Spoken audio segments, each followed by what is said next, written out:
우리 7월달 성감성 해볼까요? 기도를 시작. 기도를 계속하고 기도에 감사함으로 깨어 있으라.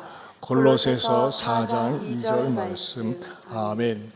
지난주 수요일날 숙소에서 이제 선교지로 현장으로 떠나기 전에 이제 준비를 하고 있었습니다.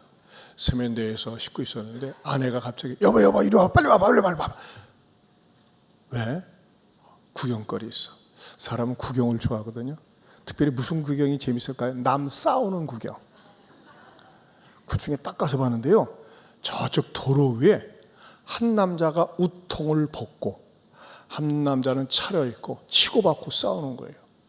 근데 아내가 말이죠, 저한테 문제를 제기. 여보 이상해, 싸우는데 말이지 차 트렁크에서 주전자 그릇 막 집어서 던지는 거예요, 바깥에다가. 보통 여러분 차가 세워진 가운데서 싸울 때는 앞지르기를 했다든지 차선을 갖다가 변경 갑자기 했다든지 아무튼 여러 가지 서로 차끼리 문제가 있어서 싸움을 하는데, 이 싸움은 독특했어요. 왜 그러느냐? 차는 한 대밖에 없었어요. 그리고 관중도 2명이 있었어요. 근데 이 두 사람의 싸움을 뜯어 말리다가 건들지 말니까 또 다시 떨어졌다가 말렸다가 하는데, 우통 벗은 사람이 체격이 좋아. 체격이 좋으니까 우통을 홀라당 벗었겠죠. 나 좀 봐라. 나는 말이지 근육이 있다 하면서 말이죠, 막 후려치는데 진짜 때려요. 막 아구창을 때리니까요, 이 차려입은 사람이 그래도 운동을 했나 봐요. 딱 엎어치기 하더니 발로 눌러버려. 고수네, 대단하네. 그러니까 말이지 또 이제 안 되겠나 싶으니까는 그 옆에 2 사람이 있었거든요. 또 뜯어 말리니까 얻어맞은 사람은 억울하잖아요. 야, 이 자식아, 왜 말을 뜯어 말려 말이 한 대 맞고 의대전에 탁 치더니 또 쏴도. 그러니까 2 사람이 또 이렇게 가만히 지켜서. 저거 어떻게 끝날까? 너무나 궁금해요. 근데 이제 한참 있으니까요, 누가 신고를 했는지 삐꼬 와요. 그러니까는 그만해가지고 다시 트렁크에서 끄집어내서 버렸던 물통, 그릇 다시 담더니 세상에 4 사람이 한 차에 타고 가는 거야. 누가 운전할까요? 우통 벗은 사람이 운전을 하고, 잘 차려입은 사람, 치고받고 한 사람은 바로 운전사 뒷좌석에 앉고, 그러게 관중은 앞뒤로 앉고 4 사람이 탔어요. 싸움치고는 너무너무 신비해요. 순간적으로 주여 영감을 주시옵소서. 저걸 해석하길 원합니다. 그래서 제가 순간적으로 이렇게 해석을 했어요. 아하, 싸움이 이렇게 됐구나. 제가 해석하는 게 거의 맞을 것 같아요. 뭐냐면요, 이 우통 벗은 놈이 음주 운전을 한 것 같아. 그 뒤에 타고 있는 그 잘 차려입은 친구가, 야, 운전 좀 조심해서 가라오. 이거 위험해. 그랬더니, 야, 이 자식아, 내가 운전대 잡았는데 잔소리 하지 마. 하니까는, 야, 그래도 우리 목숨이 너한테 달렸는데 조심해서 가는 게 서로가 좋지 않겠어. 물론 이제 한국말로 하는 거예요. 몽골말은 모르니까 제가요 거기 가서요 허벌나게 엔데릭 부태승 니긍벌 보르앙령 보르앙 탄다 이렇대. 아무도 못 알아들어. 근데 선교사님은 알아들어. 선교사님이 와, 목사님 말이지 몽골말 잘하는데, 한국식으로 하니까 알아듣는데 제가 거기 가가지고 몽골말 외운 거 가지고 막 했는데 아무도 무슨 말인지를 몰라. 이게 완전히, 그래서 제가 헛짚었는데, 어쨌든 이제 이렇게 싸우고서 말이죠, 다 이제 갔는데 제가 딱 그렇게 해석이 되는 거예요. 뒤에서, 야, 운전 똑바로 해라, 우리 위험하다 했더니, 이 자식 더럽게 뒤에 앉아가지고 말이지 잔소리하네. 그러면서 말이지 성질을 하니까 딱 쓴 다음에, 내려, 자식아, 내려. 네 물건 가져가 하면서 트렁크에서 물건을 다 뺀 거야. 가져가. 야, 이 자식아, 여기서 중간에 우리 걸려고 하는데 네가 물건 빼가면 어떡해. 그러면서 싸움이 붙은 거예요. 그러다가 말이죠, 삐꼬 하니까, 야, 빨리 도망가자 해가지고 지들끼리 타고서 다시 싹 간 거예요. 아마 제가 이렇게 해석한 게 거의 맞지 않을까. 그러나 교훈이 있습니다. 이렇게 무더울 때 차 뒷좌석에 앉아서 잔소리하면 안 됩니다. 우리 옆에 분들하고 이렇게 연습합시다. 더운데 잔소리하지 맙시다. 그렇죠? 더운데 잔소리하면요, 운전 더구나 힘든데 잔소리하면 성질 난다는 것입니다. 지난 시간에는 무엇에 대해서 말씀을 전했습니까? 우리가 어떤 일에 자처하는데, 나쁜 일에 악한 일에 자처하다가 패가 망신하는 수가 있고, 그러나 좋은 일에 자처하다가 복을 받을 수 있다는 것에 대해서 말씀을 드렸습니다. 오늘은 또 사도행전 강의 254번째로 이방의 빛이라는 제목으로 말씀을 준비했습니다. 47절에 보면 주께서 이같이 우리에게 명하시되 내가 너를 무엇으로? 이방의 빛으로 그랬습니다. 거기다 주세 이방의 빛으로 삼아 너로 땅끝까지 구원하게 하리라 하셨느니라 하니. 자, 이 말씀을 통해서 우리에게 주시는 귀한 영적인 진리는 무엇일까요? 첫째는요, 유대의 빛에서 이방의 빛으로 옮기는 사건이 생겼다고 하는 것입니다. 이게 무슨 말이냐?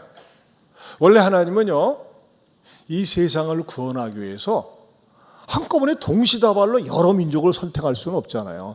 일단 유대인을 하나님께서 선택을 하셨어요. 유대인을 도구로 쓰기 위해서. 그 유대인에게는요, 세 가지 복을 받았어요. 하나는 선택과 혜택과 특권의 은총을 누렸다고 하는 것입니다. 수없이 많은 민족 가운데서 하나님이 선민으로서 선택하는 축복이 있었고, 또 하나님이 그 이스라엘 나라에 직접 개입하시면서 선하고 의롭게 인도하기 위한 신정 정치를 유대인들에게 베푸는 혜택이 주어졌습니다.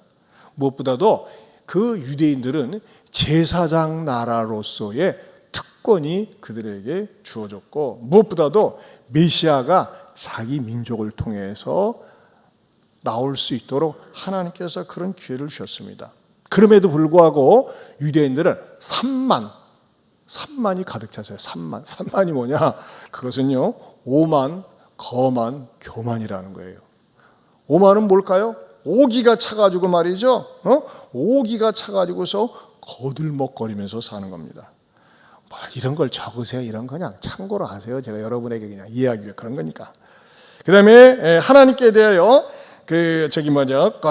참 오기를 부리면서 사는 게 오만이고, 거만은 거들먹거리면서 사는 게 거만이고, 또 하나님께 대하여 고개를 빳빳하게 들고 말이죠, 자기 의를 내세우는 게 바로 교만이라는 것입니다.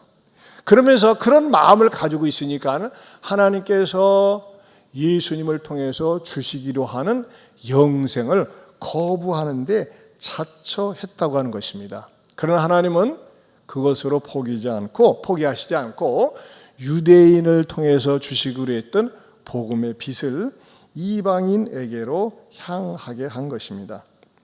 이것의 공식적인 출발은 바로 사도 바울을 통해서 시작한 겁니다.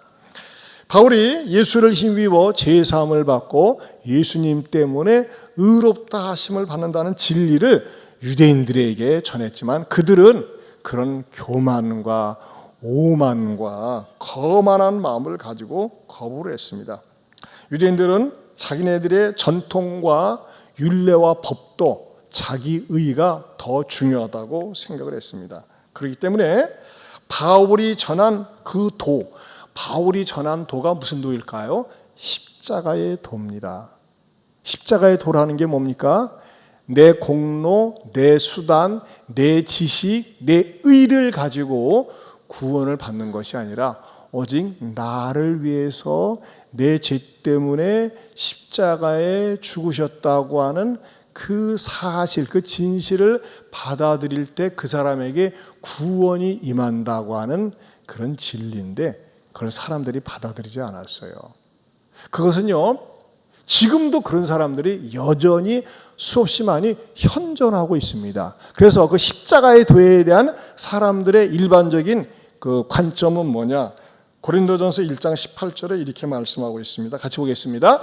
십자가의 도가 멸망하는 자들에게는 미련한 것이요 구원을 받는 우리에게는 하나님의 능력이라. 자, 십자가의 도가 미련하게 보인다는 겁니다. 여러분, 사실 말이죠, 지금도 많은 사람들이 예수를 믿어야지 구원을 받습니다 라고 할 적에 받아들이지 않습니다. 왜 그러느냐? 여러분, 일단 시간적으로는요 2000년 전 사건이에요. 그리고 인종적으로는 예수는 서남아시아 사람이고, 문화적으로는 유대인의 옷을 입고 있었습니다. 그리고 교훈도 우리하고 우리나라 분위기하고 맞지 않는다는 것입니다. 그런데 여러분, 일반 상식적으로 생각했을 때 예수가 십자가에 못 박혀 죽임을 당했는데 뭐 때문에 죽었는지는 모르지만 예수가 죽은 것하고 나하고 무슨 상관이 있다고 교회에서 목사들이, 전도자들이 툭 하면 하는 말이 뭐라고 합니까? 내 죄 때문에 죽었다고 그래. 우리 죄 때문에 죽었다고 그래. 그리고 우리가 따지는 게 뭡니까? 언제 나 때문에 죽어달라고 했냐 이거예요. 그러면서 막 따져요. 근데 그 따지는 것 자체는 틀리진 않아요.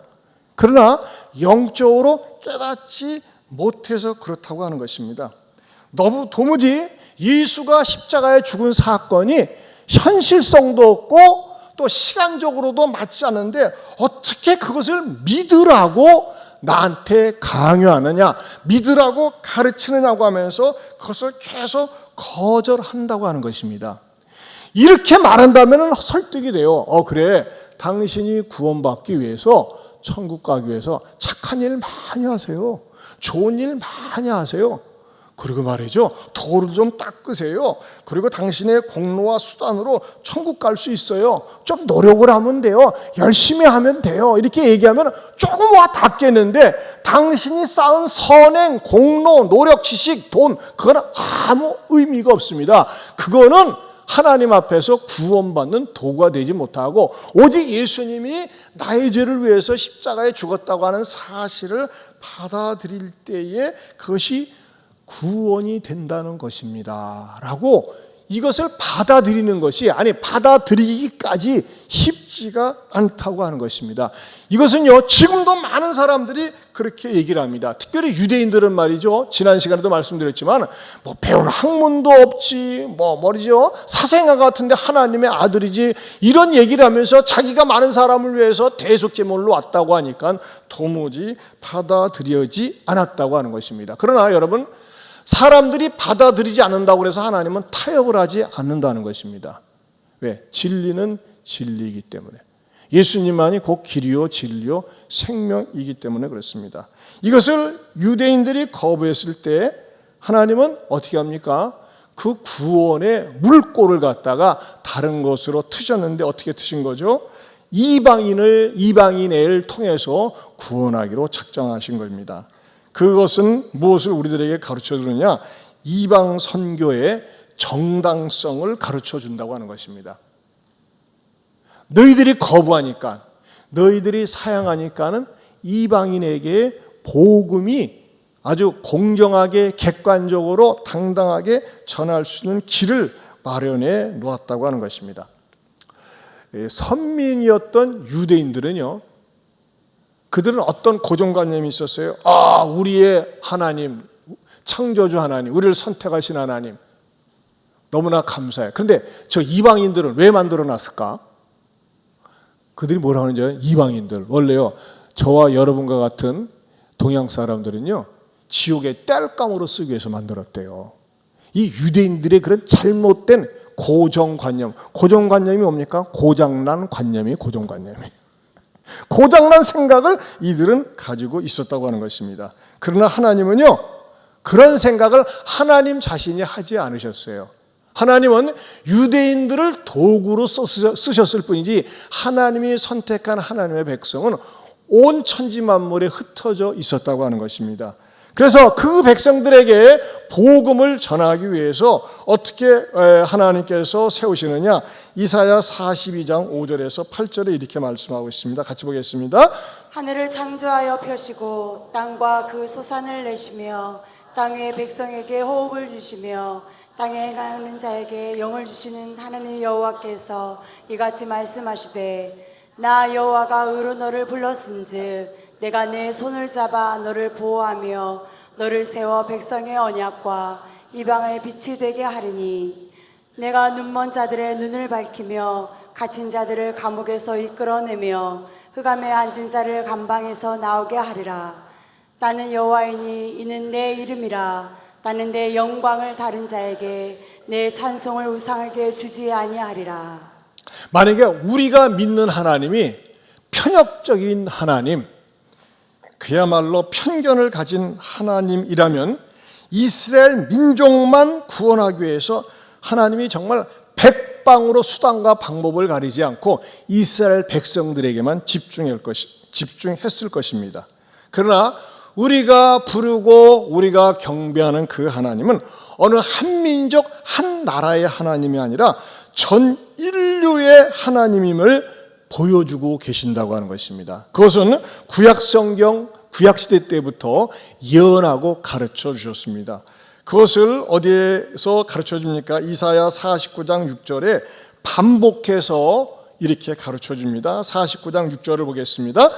그가 이르시되 내가 나의 종이 되어 야곱의 지파들을 일으키며 이스라엘 중에 보존된 자를 돌아가게 할 것은 매우 쉬운 일이라. 내가 또 너를 이방의 빛으로 삼아 나의 구원을 베풀어서 땅끝까지 이르게 하리라. 네, 하나님께서 선택한 일꾼들을 통해서 이방의 빛으로 삼아 하나님의 구원을 땅끝까지 이르게 하시겠다고 하는 것입니다. 그리고 이것을 공식적으로 실천에 옮긴 자가 바로 사도 바울이었습니다. 이 사도 바울은 공식적으로 나는 이방을 위해서 부르심을 받았다고 확신을 갖게 되었고, 유대인들이 이렇게 노골적으로 거부하자 맞아 이것이 하나님의 사인이구나 하면서 이방 선교에 본격적으로 나서게 되었다고 하는 것입니다. 그리고 이 복음의 빛이 흘러 어떻게 된 것일까요? 우리 한반도까지 이르게 되었고 우리까지 복음의 은총과 축복을 입었다고 하는 것입니다. 여러분 가운데 조금 의식이 있는 분은, 저도 옛날에 그랬어요. 그러면요 세종대왕이나 이순시대 때에는 복음을 듣지 못했었는데, 복음을 들을 기회가 없었는데 그 사람들은 다 지옥에 갔습니까? 저도 옛날에 그 생각이 굉장히 많았어요. 근데 어느 목사님이 시원하게 대답을 안 해주더라고요. 그렇지 뭐 지옥 갈 수밖에 없지 뭐 어떡할 거야 그렇게 얘기했는데, 그럼 너무 무자비하잖아요. 복음도 못 들었는데. 근데 저는 이렇게 성경을 이렇게 연구 묵상하면서 그 답이 있더라고요. 그거는 이제 몇 주 지나면은 사도행전 강해 속에서 또 다시 말씀을 드리니까 주일날 빠지면 그걸 못 듣습니다. 여러분, 만약에 우리나라에 우리 민족에게 복음이 들어오지 않았다면, 복음이 없었다면 우리나라는 어떤 꼬라지를 하고 있었을까요? 아마 인도 같은 나라, 인도는요 정말 비참한 나라입니다. 카스트 제도가 있어가지고요 얼마나 사람을 차별하는지 모릅니다. 근데 여러분, 우리나라 조선 역사에도요 우리나라를 아주 비참하게 무력감을 느끼게 하는 것이 조직적으로 시스템화된 적이 있었다는 사실을 아십니까? 한번 역사를 잠깐 살펴보면요, 태조 이방원이 고려를 멸망시키고 조선을 건국할 때까지만 해도 부인이 몇 명이었던지 간에 그 부인들을 전부 정실 부인으로 쳐주었습니다. 그래서 태우일, 태우이 그렇게 불렀었거든요. 그런데 본격적으로 조선시대가 시작되면서 서얼 자녀를 만들기 시작했습니다. 이 서얼 자녀는 갑오 경장 갈 때까지만 해도 이 굉장히 극심했는데, 무슨 말이냐, 서자, 첩의 자식들, 종의 자식들은 한마디로 사람 대접을 받지 못했다고 하는 것입니다. 그것이 어느 정도 유지되는 줄 아세요? 500년 동안 유지됐습니다. 여러분, 자기는 출세하고 싶고 성공하고 싶고 인정받고 싶어도 서자 출신이기 때문에 분노와 울음 속에서 지냈던 제2, 제3의 홍길동들이 얼마나 많이 있었겠습니까? 사실 양반들이 말이죠, 지들이 좋아가지고 여자들을 임신시켜 놓고 나서 서울차별법을 만들었다고 하는 것입니다. 그리고 이 일에 가장 선두주자로 앞장섰던 대왕이 있었으니 누군지 아세요? 세종대왕이에요. 세종대왕은 한글을 창제한 우리나라의 존경받는 인물 아니겠습니까? 근데 놀랍게도 세종대왕은요 그 4대부의 등살에 못 이겨서, 여러분 역사 이게 다 기록되어 있는 거예요. 여러분이 잊어서 그렇지. 4대부의 등살에 못 이겨가지고 그 유명한 종모법을 만들었습니다. 종모법. 어머니를 통해서 태어난 아이는 종이다, 그거예요. 무슨 말이냐, 남자가 양반이라 할지라도 어머니가 하녀거나 종일 경우 그 여자를 통해서 태어난 아이, 여종을 건드려서 태어난 아이는 전부가 노예라는 겁니다. 이 말도 되지 않는 이 법이 관철이 됐어요. 법제화가 됐어요. 그래서 그 여종을 통해서 태어난 아이들은 전부 다 노비가 돼가지고요, 재산으로 등록을 시켰습니다. 자녀로 등록을 시키는 것이 아니라. 그래서 얼마든지 사고 팔고 거래를 했다고 하는 것입니다. 이것이 세종 때 정당화되어졌다는 것이죠. 어느 때까지요? 갑오경장 19세기까지. 이것이 만약에 철폐되지 않았더라면 어떻게 됐을까요? 우리나라도 인도처럼, 인도는 지금도 그 사계급이 뚜렷하지 않습니까? 불가촉 천민이라고 그래가지고 그 신분을 뛰어넘어서 사랑하는다, 때려 죽이고 칼로 죽이도 말을 못해요.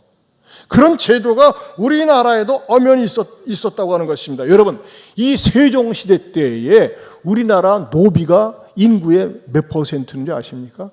60%였어요. 어떤 학자들은요 90%라는 얘기도 했어요. 여러분 생각을 해보세요. 어떻게 같은 동족, 같은 민족, 같은 혈통을 가진 사람들이 엄마가 노비라고 그래서 엄마가 종이라고 그래가지고 애비는 말이죠, 지 멋대로 일을 저질러 놓고 거기서 나는 애들은 전부 다 재산 목록으로 등록되지 자녀로 등록되지 않는다는 말입니까? 이게 우리나라의 현실이었다고 하는 것입니다. 어떻게 보면요, 뭐 우리나라가 뭐 백이민족, 뭐 순혈주의하지만요, 온갖 종류의 잡피가 다 흐르고 있습니다. 사실 우리나라는 한때 오랜 세월 동안 신라 때부터 골품제가 내려와서 고려, 조선 때까지 이것이 바뀐 적이 없었고 귀족 중심의 사회가 바로 우리나라였다고 하는 것입니다. 그래서 귀족을 위해서 60%가 희생하면서 살았다는 거예요. 그런데 복음이 들어오면서 이런 제도가, 잘못된 제도가 다 깨지게 되는 것이죠. 사실 19세기 말에 우리나라 형편을 닐리아스 호튼이라고 하는 여의사가 우리나라를 이렇게 묘사했어요. 화장실은 더럽고 그 우물이 좁은 도랑을 타고 흘러내리다가 넘쳐 우물은 하수로 오염되었고 그 곁에서 빨래를 합니다. 또 우물 주위로 버린 채소들이 썩어서 냄새를 진동시켰고 아무리 상상력을 동원해서 발휘하더라도 너무나도 비보건적이고 비위생적이다, 이렇게 얘기했습니다. 또 의사인 샤우드 홀은 남자들과 어린아이들은 흔히 도로에서 용변을 봄으로써 길이라 할 수 없을 정도였다. 사실 길 전체가 화장실이었고 다행히도 우기 가면 자연의 덕으로 싹 씻겨나간다 그랬어요. 19세기 후반 조선은 지금의 아프리카 어느 최빈국의 위생 상태와 같았습니다. 여러분, 얼마 전에 우리 코로나가 막 유행했었는데 그 역병을 퇴치하기 위해서 전적으로 무당을 의존했다는 것입니다. 심지어는 그 유명한 민비, 명성황후는 민비는요 무당에게 진령군이라는 벼슬까지 주었고 아픈 자식을 악귀로부터 살리려고 했고 금강산 12,000봉마다 국거리를 하며 자식의 안녕을 빌었다고 하는 것입니다. 또 영국 여성 탐험가 이사벨라 비숍은 지배자인 양반들은 담뱃대마저 운반해서는 안 될 만큼 극도의 무력이 조선에 들어와 그 참상을 이루 말할 수 없었다고 하는 것입니다. 여러분, 양반들이 담배를 빨면서 말이죠, 그 서양에서 오는 의사들이, 온도들이 막 이렇게 테니스를 치지 않습니까? 아이고 저것들은 어지간히도 미련해 뭐들어 땀 흘리면서 저렇게 공을 치나 몰라 종들 시키지 그랬다니까요. 종들 시켜서 공을 치게 하지 왜 양반이 하냐 그랬어요. 근데 여러분, 지금 몽골이 이렇게 비슷하더라고요. 제가 깜짝 놀랐어요. 여러분, 몽골이라는 나라는요 대한민국의 15배가 넘습니다. 인구는 340만. 우리가 갔던 울란바토르라고 한 도시는요 도시 규모가 익산 정도밖에 안 돼요. 그리고 우리는 울란바토르 도시의 변두리에 갔어요. 제가 충격적인 것은 뭐냐면요, 제가 이제 자세한 것은 이번 주 수요일 날 이틀 자고 수요일 저녁에 자세하게 설명을 드릴 거예요. 여러분들이 몽골 선교에 어떤 일이 있었는지, 너무나 놀라운 일들이 많이 있었는데 수요일 날 저녁에 오시면은 더 자세히 듣습니다. 개봉 박두입니다. 2박 3일 남았습니다. 그럼 하나 맛보기로 그 운몽 후잠교회에서 우리가 집회를 주로 했었는데 그 운몽 후잠교회가 말이죠. 그 이제 기온차가 심하지 않습니까? 근데 나무 한 그루가 있었어요. 나무 한 그루가. 그 바깥에서 이렇게 김치도 담고 했는데 이번에 사역 가운데 나무 심기가 있었어요. 나무 심기. 근데 거기는 겨울철에는 너무 춥고 여름에는 덥고 기온차가 심해서 나무가 잘 자라질 않아요. 그런데 놀랍게도 다른 그 교회에 이 잡초라든지 쬐깐쬐깐한 나무들이 있었는데 한 군데 나무가 쏙 잘 자라고 있었어요. 신기하더라고요. 저 나무는 굉장히 그 생명력이 질긴가 보죠. 내가 선교사님한테 물어봤더니 독특한 사연을 얘기하더라고요. 그 무슨 사연이냐? 그 울란바토르 교회, 이 교회는 공식적인 건물이기 때문에 그 공식적인 건물에는 재래식 화장실이니까 그 화장실은 뭡니까? 이렇게 똥을 누게 내면 죄송합니다. 이 얘기해서 뭔데 근데 달리 표현할 길이 없어가지고 어쩔 수가 없네. 똥을 누게 되면은 똥통에 똥이 이렇게 빠집니다. 그렇죠? 그게 정상이죠. 그러면은 그 똥이 고이게 되면은 우리 옛날에는 똥차가 지나가면서 스피커로 똥 퍼요, 똥차 왔어요, 똥 퍼요 그랬어요. 그럼 저 옛날 기억나요. 아저씨들이 말이죠. 똥을 퍼가지고 지게로 지고 다니면서 똥치기 흘러가면서 똥차에다 싣고 그랬어요. 근데 말이죠. 진짜 웃기는 거는 거의 모든 가정이 똥을 누고 나서 똥을 담을 수 있는 똥통이 없다는 거예요. 비싸가지고. 그리고 똥을 퍼서 버려야 되는데 똥 푸는 값이 너무나 비싸게 똥 풀 수 있는 돈이 없어가지고 어떻게 하는지 아세요? 생 땅에다가 그냥 똥통을 만드는 거야. 근데 이 몽골은 땅이 어떤지 아세요? 비가 오면 잘 빠져나갑니다. 물이 잘 안 고여요. 그러다 보니까 어떻게 해요? 이를 보고 나면 쫙쫙 빠져나가. 그리고 이게 어느 정도 이제 됐다 싶으면 어떻게 해야 됩니까? 그냥 흙을 싹 묻고 그 옆에다가 또 똥통을 만드는 거야. 근데 그 나무가 잘 자라는 건 뭐예요? 그 옆에가 전에 똥통이 있어가지고 그 인분이 비료가 돼서 나무가 잘 자라는 거예요. 그러니 수질이 어떻겠어요? 얼마나 수질이 나쁜지 몰라요. 그 교회는 공공 건물이기 때문에 그래도 시설을 갖췄는데 그 공공 건물 그 식당에 나오는 수도꼭지를 틀어야 돼요. 그 물을 못 먹습니다. 그 정도예요. 그럼 어떻게 하느냐? 물은 나라에서 팔어. 비싸지는 않대요. 그러면 매일 사람들이 먹는 물을, 그 먹는 물은 그거 파느냐? 그 심지어는요, 그 교회에 있는 세면대에서 나오는 물을요, 지하수 150m에서 판 거예요. 150m면 굉장히 긴 겁니다. 15m가 아니에요. 그런데도 물을 못 먹는데요. 얼마나 지하수가 오염되어 있으면. 잘못 먹으면 탈나거든요. 그러니까 나라에서 그 앞에 물 파는 데가 있어요. 이제 수요일 날 오시면 사진 보여드릴게요. 그 물을 갖다 길러 다니는 거예요. 우리가 이제 김치를 담으면서 그냥 물 깃는 게 일이었어요. 그리고 이제 교회 사역 가운데 하나는 말이죠. 물을 한 번씩 공짜로 주는 거예요. 여러분 오늘은 여러분에게 물을 선물로 드립니다. 목마른 자 오시기 바랍니다. 하면서 물을 진짜로 이게 공짜로 교회에서 돈을 지불하고 줍니다. 그렇게 열악한 환경이 몽골이에요. 제가 깜짝 놀랐어요. 그런데요. 나라가 잘 되려면 어떻게 됩니까? 시스템이 바뀌어야 되는데 여당이나 야당이나 그놈이나 그놈이고 그 새끼나 저 새끼나 똑같아요. 막 여당 대통령이 문제했다, 국무총리가 있다. 이번에도 말이죠. 국무총리는 원래 야당에서 또 대통령은 여당에서 나오는데 말이죠. 서로 짝짝꿍 친구래요. 그래서 말이죠. 뭐가 문제있다 막 들고 일어나면 정권이 바뀌어요. 그래서 똑같아요. 얘네들은 뭐냐? 우리나라 몽골이 잘 사는 데는 전혀 관심이 없고 지네들끼리 어떻게 하면은 영원토록 번창하고 잘 사느냐 그것에 관심이 있어요. 야, 암담해요. 암담해. 대책이 없어요.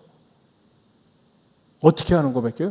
복음이 들어가서 의식이 깨우쳐야 되는 거예요. 저희들이 화요일 날 수요일에는 집중적으로 이제 사역을 하고 이제 그 목요일은 힐링을 위해서 이제 게르라고 하는 그곳에 이제 갔었는데 그 초원이 여러분 이제 때로는 사진으로 보면 얼마나 아름다운지 몰라요. 저는 새벽에 딱 일어나서 어떻게 밤에 추워서 얼어 죽는 줄 알았어요. 이 난방이 안 돼가지고 자고 있는데 말이죠. 아내가 이러고 소리 질러서 왜 그래? 왜 했더니 쥐 있대. 세상에 쥐가 있다만 그 쥐다람인데 이게 내 머리를 타고 지나간 거야. 그 장면을 아내 보고 그냥 난리가 났어요. 이 쥐새끼가 어디서 문 열려고 가가지고 말이죠. 막 막대기로 해도 말이죠. 네가 날 잡나 보자 해가지고 막 도망다니고 그래서 바깥에는 집사님들이 또 한밤중에 그 별이 쏟아지는 밤에 별이 쏟아지는 게르로 가요. 몽골로 가요. 너는 막 찬양 부르고 그러는데 다 불러 모아가지고 대여섯 명 와가지고 막 그냥 깽가리 치고 막 수시고 해가지고 쥐가 나갔다니까요. 여러분 이 얼굴은 이래 봐도 쥐가 지나가는 얼굴. 난리가 났어요. 그런데도 막 또 이렇게 좀 이게 마지막을 이게 좀 좋은 데서 자야 되는데 거기서 그냥 다들 골병이 들었어요. 너무 추워가지고 우리 공무사님 같은 경우는 안 보이네. 6급을 껴 입었대요. 그래도 추워가지고 병난 분이 있어요. 마지막에 게르를 잘못 선택을 했어요. 그 선교사님이 경험이 없어가지고 그런데도 불구하고 아침에 딱 일어나서 너무너무 초원이 좋아가지고 제가 무엇을 했겠습니까? 어싱을 했습니다. 어싱을 한번 보세요. 사진 나와라. 딱 예. 이 풀이요 완전히 전부 약초예요. 약초. 예. 언제 기회 있으면 가시기 바랍니다. 네, 됐습니다. 그런데 환경은 자연적인 환경은 좋은데 사람이 부패하고 정치인들이 타락하다 보니까 백성들이 진짜 말이죠. 그냥 운명론적으로 사는 거예요. 운명론적으로. 더러운 줄도 모르고. 여러분 물이 수질이 오염이 되는데도 불구하고 그냥 그렇게 사는 거예요. 참 얼마나 불쌍합니까? 그런데 뭐가 들어가면요, 복음이 들어가면은 어떤 의식이 생길까요? 모두가 하나님 앞에서 평등하다는 의식입니다. 여러분 우리는 하나님 앞에서 평등합니다. 믿습니까? 특별히 복음이 들어가면요 뭐가 있습니까? 종이나 노예가 없는 거예요. 왜? 다 같이 예수 그리스도의 피를 우리가 나누는 형제 자매로서 양반이나 쌍놈이 없이 같이 다 하나님의 자녀로 하나님께 영광을 돌릴 수 있는 것인데, 저는요 너무너무 감사한 것은 우리 대한민국 조선 땅에 하나님께서 선교사들을 통해서 이방의 빛, 복음의 빛이 들어오면서 말이죠, 우리나라의 인권이 신장이 되어지고 모든 것이 자유롭고, 우리는 말이죠 이 몽골에서 일어난 지금 현재까지도 있는 이런 일들이 상상이나 할 수 있습니까? 그런데 이런 축복을 주셨습니다. 우리 하나님께 영광의 박수.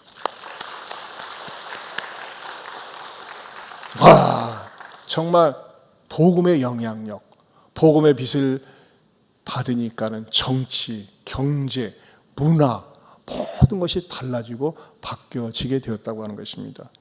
여러분, 저는 그런 의미에서요, 우리가 이 복음의 빛을 받았다고 하는 거 얼마나 축복인지 모르는데 어떻게 살아야 될까요? 세 번째는 우리도 이방의 빛으로 살기 원한다는 것입니다. 나만 혼자 이것을 맛보고 누리는 것이 아니라고 하는 것입니다. 여러분, 몽골도 낮에는 어마어마하게 더운데 세상에 선풍기 한 대가 없어요. 근데 좀 놀라운 것은 참 하나님은 그래도 축복이야. 우리는 왜 덥냐면요, 습기 때문에 더운데 몽골은 간만 더워도 습기가 없어요. 그래가지고 나무 그늘만 가 있으면 시원해. 그러니까 하나님이 사는 방법을 걸고르셨어요. 영하 40도가 그러니 얼마나 춥습니까? 근데 그 목사님이 그러시더라고요. 우리는 0도 하루만 내려가도 추운데 거기는 습기가 없기 때문에 몇 겹을 껴입으면 지낼만 하대요. 그래서 참 그런 부분에 있어서는 하나님께서 그 나라에 맞게 살도록 은혜를 주신 것 같아요. 자, 그런데 우리 모두도 이 땅에 살면서 영생을 먼저 소유한 사람들은 이 지상명령에 순종을 해야 되는데 그게 뭡니까? 사도행전 1장 8절입니다. 같이 보겠습니다. 시작. 오직 성령이 너에게 임하시면 너희가 권능을 받고 예루살렘과 온 유다와 사마리아와 땅끝까지 이르러 내 증인이 되리라 하시니라. 딱 땅 끝까지 이르러 내 증인이 되라 그랬어요. 여러분, 우리는 증인의 삶을 살아야 됩니다. 어디까지요? 땅 끝까지. 저는요 2017년도에 갔었기 때문에 6년 만에 갔으니까는 물론 좀 변화는 있어요, 하드웨어가. 그러나 이 소프트웨어는 전혀 바뀌지 않고 그냥 끼리끼리 다 해먹고, 그나마 감사한 것은 한국 기업이 많이 진출해 있어가지고 한국의 맛을 아는 거예요. 한국의 맛. GS라든지 이런 것들이 굉장히 편의점들이 많이 있어서, 또 예수 믿는 사람들이 비즈니스 선교사로 들어가서 카페라든지 커피숍, 한국 식당, 하여튼 한국 사람들은 참 훌륭해요. 근데 그런 분들이 다 그리스도인들이 들어가서 이렇게 하고 있는 거예요. 참 그런 의미에서 얼마나 감사했는지 모릅니다. 여러분, 하나님께서 우리에게 주신 소명 가운데 중요한 건 이사야 42장 6절을 보겠습니다. 같이 보겠습니다. 시작. 내가 내 손을 잡아 너를 보호하며 너를 세워 백성의 언약과 이방의 빛이 되게 하리라. 자, 또 49장 6절에는 뭐라고 말씀하고 있을까요?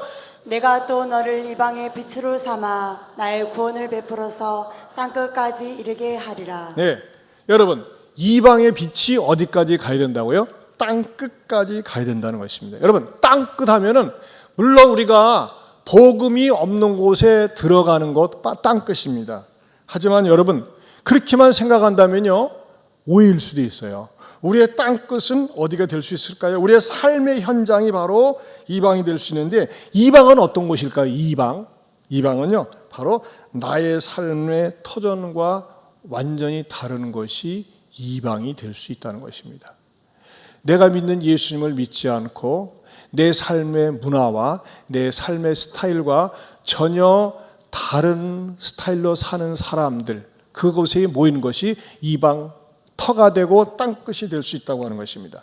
여러분, 이방에 사는 사람들이 어떻게 해야지 도전을 받아들이고 변화를 입을 수 있을까요? 먼저 복음의 빛을 받은 사람들이 복음의 빛처럼 빛을 발하면서 살아야 됩니다. 그렇지 않고 여전히 더럽게 살고 악하게 살고 모순되게 산다면요 절대 복음을 받아들이지 않습니다. 저희가 갔을 때 말이죠, 정말 사람들이 얼마나 이 신선한 사람들이 목말라 했던 것 같아요. 우리가 갔더니 말이죠, 정말 상상을 초월할 정도로 많은 사람들이 와서 우리의 사랑을 입었고 또 우리는 사랑을 주었습니다. 여러분, 그것이 남의 나라에서만 있어야 됩니까? 아닙니다. 우리 주변에서도, 여러분의 삶의 주변에서도 여러분의 땅끝이 있다고 하는 것입니다. 그런데 우리의 삶 가운데 중요한 게 뭘까요? 이 설교를 준비하면서 이것을 제가 준비할 때 마음이 우울하더라고요. 최근에 가수 지올팍이라는 애가 크리스찬이라는 노래를 불렀어요. 크리스찬이라는 노래. 여러분, 크리스찬이라는 게 크라이스트 뒤에 접미사 TIAN, 크리스찬이라는 말이 무슨 뜻일까요?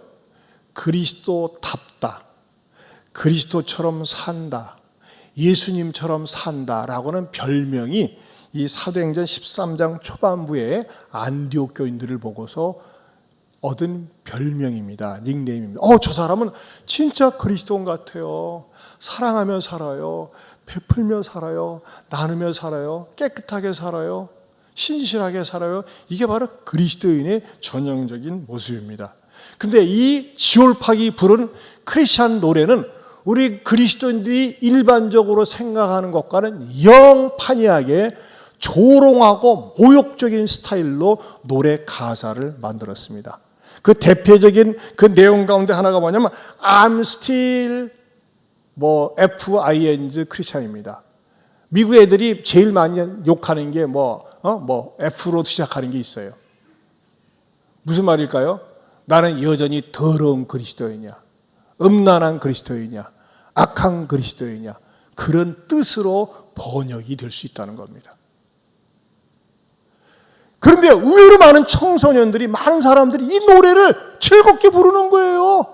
애들도 그렇고 그리스도인들을 풍자하고 비방하고 조롱하기 위해서 만든 노래라니까요.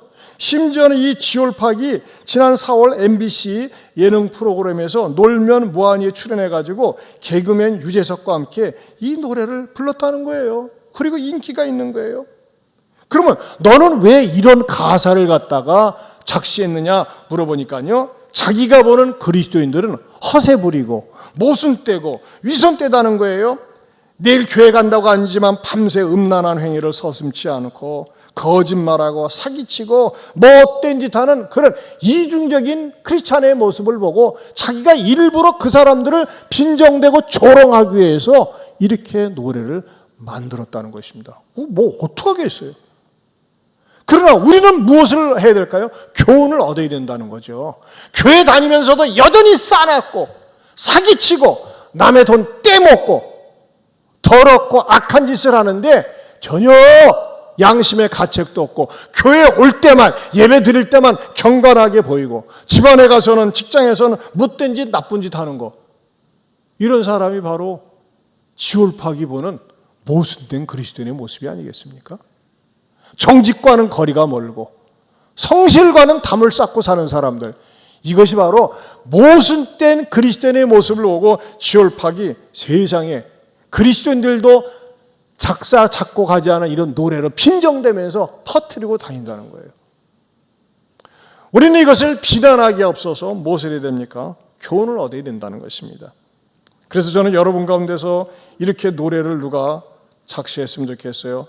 I'm still F 크리스천이 아니라 I'm still 뭐 크리스천이 아니라 I'm still holy Christian. 저는 여전히 거룩한 그리스도인입니다.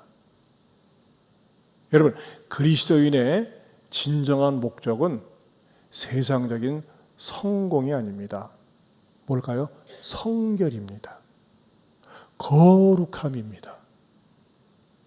여러분의 가정에서, 여러분의 일터에서, 여러분의 사는 곳에서 이방 사람들에게 빛이 되기 위해서는 무엇인가 보여줘야 되는데 그것이 무엇일까요? 자기를 과시하고 자랑하고 뽐내기보다는 참 정직하다, 신실하다, 진실되다, 그런 모습을 보여주는 모습이야말로 진정한 그리스도인의 모습이라는 것입니다. 우리 교회에서 학원 선교사로 여자 고등학교에서 참 가르치면서 사역하는 집사님이 말이죠. 그냥 학원 선교사라고 하는 걸 우리가 붙인 거예요. 그 집사님이 어려운 반 학생들을 최악으로 맞이하면서 우리 교회에서 이렇게 장학금을 보냈어요. 걔네들을 위해서 좀 쓰라고. 그랬더니 그 집사님이 이렇게 글을 보내왔어요.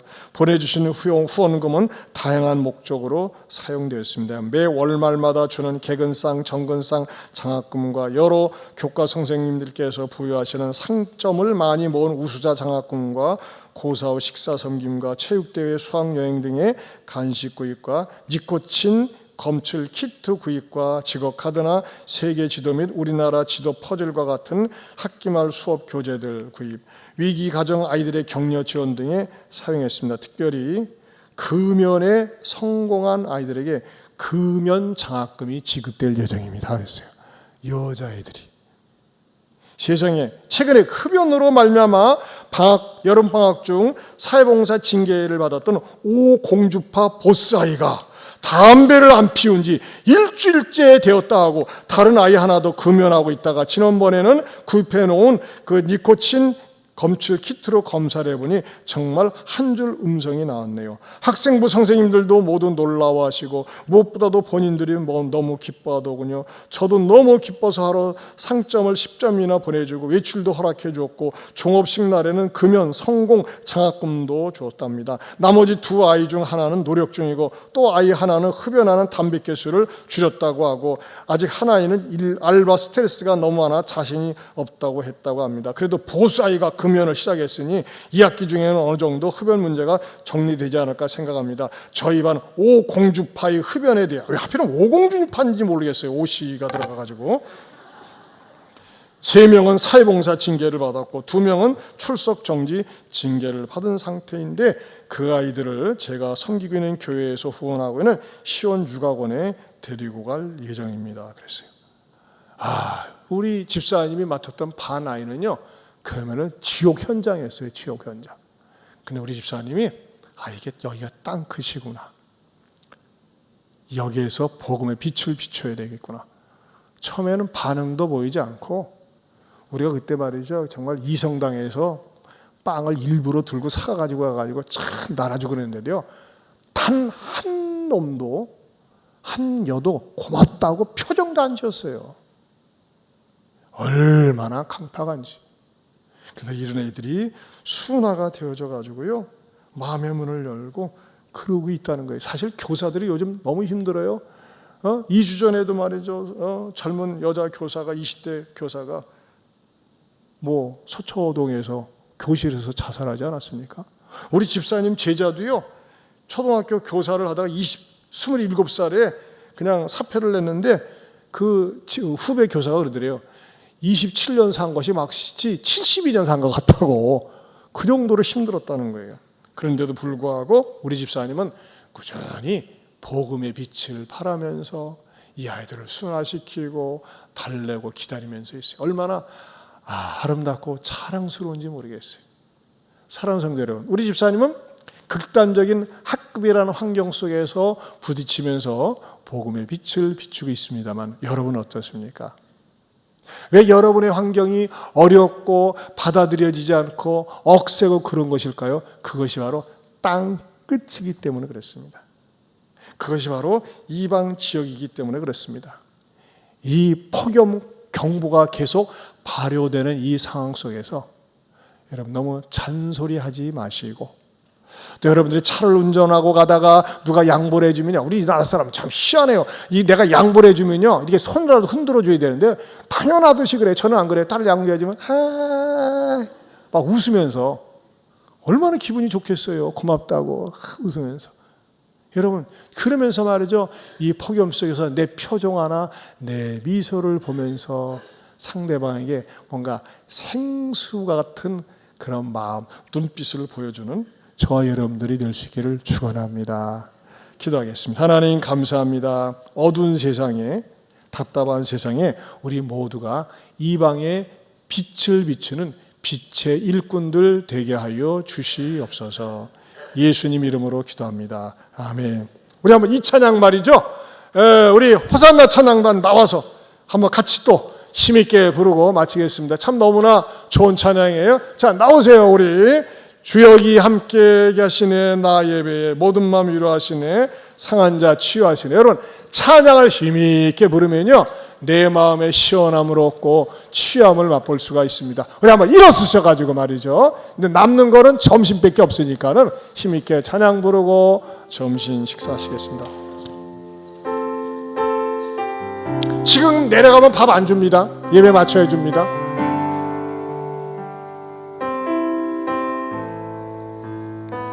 주 여기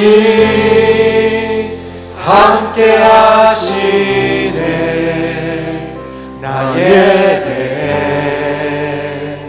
나 예배. 이곳에 운행하시네, 나 예배, 나 예배. 모든 마음 위로하시네, 나 예배, 나 예배. 상한 자 치유하시네, 상한 자 치유하시네, 나 예배, 나 예배. 주 여기 역사하시네, 주 여기 역사하시네, 나 예배, 나 예배. 죄인을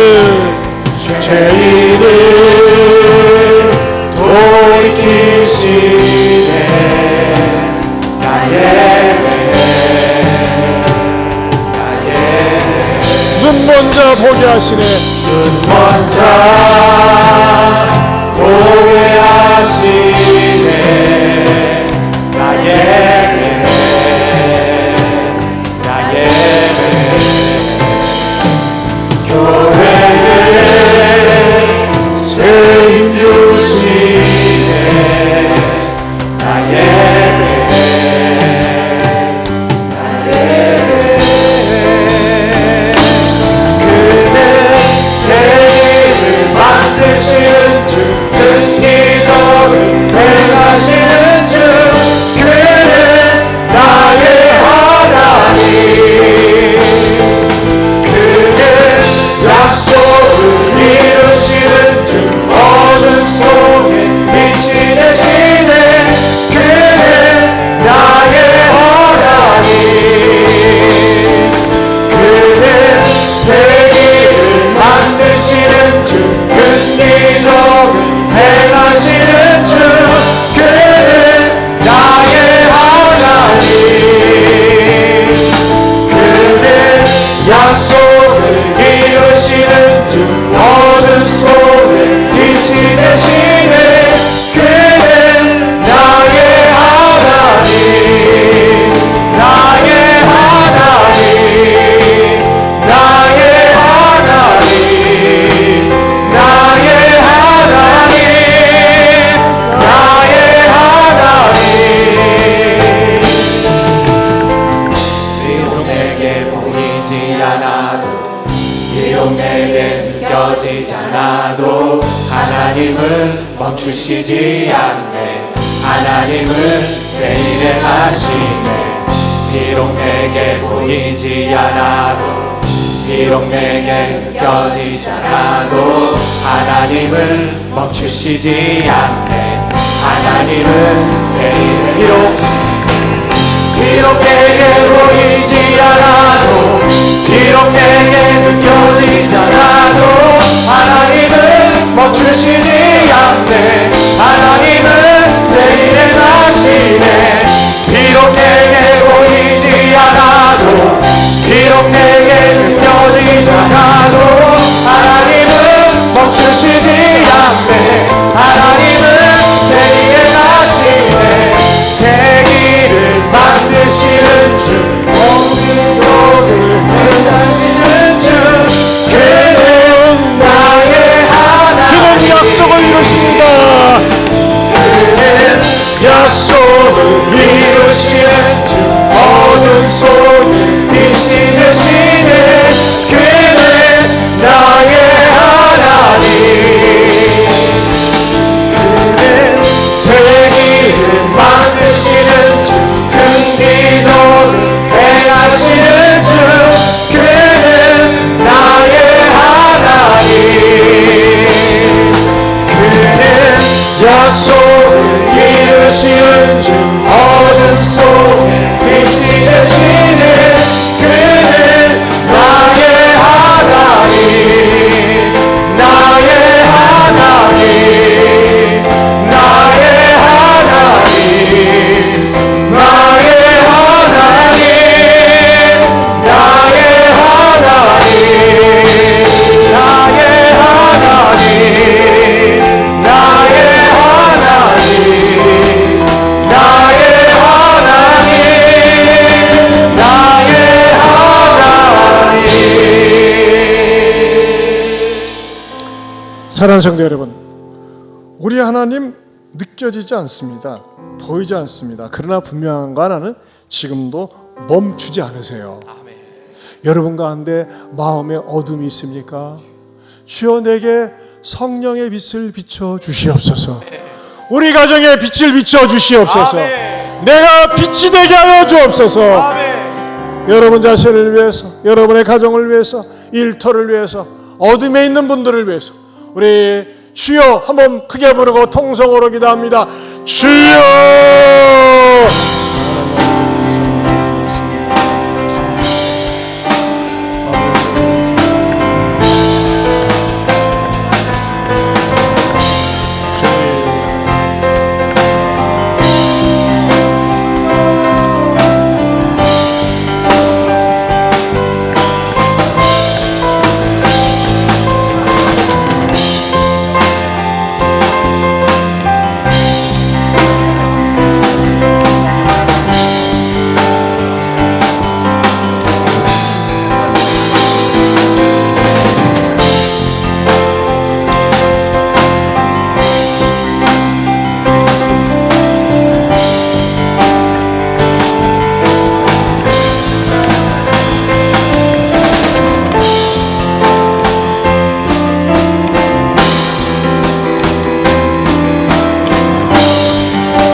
하나님 아버지 감사합니다. 우리 대한민국 몽골보다 더 어려운 처지에 있을 뻔하였는데 선교사들을 통해서 복음의 빛이 들어왔고 우리나라가 이만큼 살 수 있도록 빛을 비춰주시니 감사합니다. 우리들도 더욱더 복음의 빛 이방에 비치게 하여 주옵소서. 하오나 주님, 어떤 분은 다른 데가 이방이 아니라 내 마음이 이방입니다. 내 마음이 어둡습니다. 내 영혼이 답답합니다. 나에게 빛을 비춰달라고 안타깝게 호소하는 분들이 있답니다. 주여, 사랑하는 성도들의 어둠의 마음에 찾아가셔서 빛을 비춰 주시옵소서. 아멘. 여러분, 마음이 아픕니까? 마음이 어둡습니까? 가슴에다 손을 얹으세요. 여러분이 어떤 질병으로 고통당하고 있습니까? 아픈 부에 손을 얹으세요. 하나님 아버지, 우리 사랑하는 성도들의 형편을 아시죠? 주여, 빛을 비춰 주옵소서. 마음이 어둡고 마음이 답답하고 일이 풀리지 않고 생각만 해도 어둡고 답답하고 때로는 죽고 싶다고 할 정도로 어둠의 절망 속에 빠질 때가 있는 성도들이 있습니다. 주님께서 어루만져 주시고 치료하여 주시옵소서. 아멘. 예수 이름으로 명하노니 나를 어둡게 하고 우울하게 하고 슬프게 하는 질병은 어둠은 떠나갈지어다. 저 우리 사랑하는 성도들 가운데 만성 질병으로 고통당하는 분도 있습니다. 주님, 사는 게 너무 힘듭니다. 숨쉬기도 힘들고 앉기도 힘들고 걷기도 힘들고 밥 먹기도 힘들고 잠자기도 힘든 어려운 분들이 있습니다. 주여, 사랑하는 성도들에게 치료의 빛을 발하여 주시옵소서. 내 이름을 경외하는 너에게는 치료하는 광선을 바라리니 너희가 외양간에서 나온 송아지처럼 뛰리라 하신 것처럼 사랑하는 성도들을 어루만져 주옵소서. 아멘. 나사렛 예수 이름으로 명하노니 아멘. 나를 힘들게 하고 지치게 하는 질병은 떠나갈지어다. 그래서 주님으로부터 시원함을 맛보게 하여 주옵소서. 아멘. 이제는 우리 주 예수 그리스도의 은혜와 하나님 아버지의 변함이 없는 사랑과 성령님의 감화감동 교통하심의 은혜가 복음의 빛을 받아들이고 기쁨과 감사함으로 나가겠노라고, 나도 빛을 비치며 살겠노라고 다짐하는 모든 성도들 위해 영원토록 함께 있을지어다. 아멘.